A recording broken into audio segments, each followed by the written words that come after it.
Russie contrôle un tiers des céréales mondiales. Et devinez quoi? Israël contrôle l'Afrique. Résultat, la Russie et d'autres pays signeront des accords commerciaux avec Israël.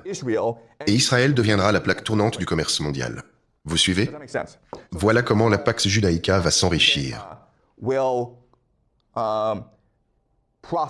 Et n'oubliez pas, Israël possède le meilleur service de renseignement au monde, le Mossad. Et ils peuvent semer le chaos aux quatre coins du monde. Pendant que le monde brûle, la Pax Judaïca en tire profit. Voilà ce qui nous attend pour les 10 à 20 prochaines années. Et tout cela mènera bien sûr à l'avènement de l'Antéchrist,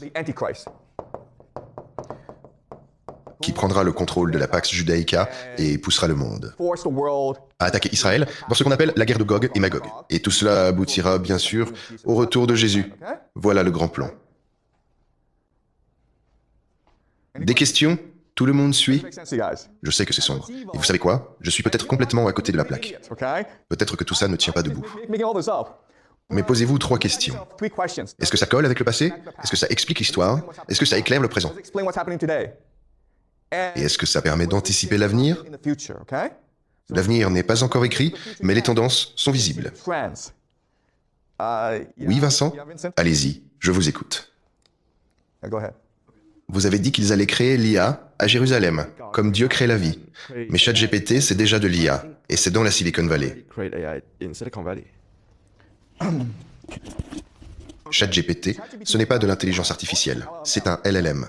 La vraie intelligence artificielle, c'est une force pensante, consciente, sensible. Ça, c'est comparable à Dieu. Ils veulent créer Dieu à Jérusalem depuis le temple de Salomon. Vous suivez?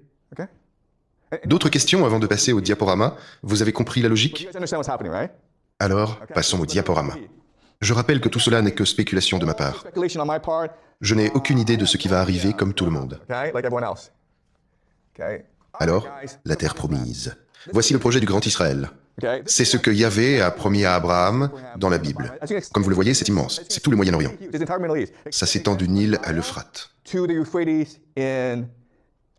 jusqu'en Irak, un territoire immense. Et si vous dites que les Israéliens veulent réaliser le projet du Grand Israël, on vous traite de complotiste. Ils disent, on ne veut pas de ça.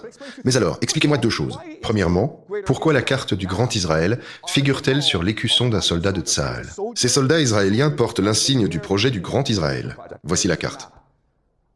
Et si vous regardez le drapeau d'Israël, il y a 2 bandes bleues. Ces bandes représentent 2 fleuves, le Nil et l'Euphrate. Si c'est du complotisme, alors comment expliquer ces 2 éléments? Mais je tiens à préciser, la Pax Judaïca, ça ne se résume pas à Israël ou au projet du Grand Israël. Au fond, c'est une alliance entre capitaux transnationaux, multinationales comme Google et Meta, et services de renseignement, tous basés à Jérusalem.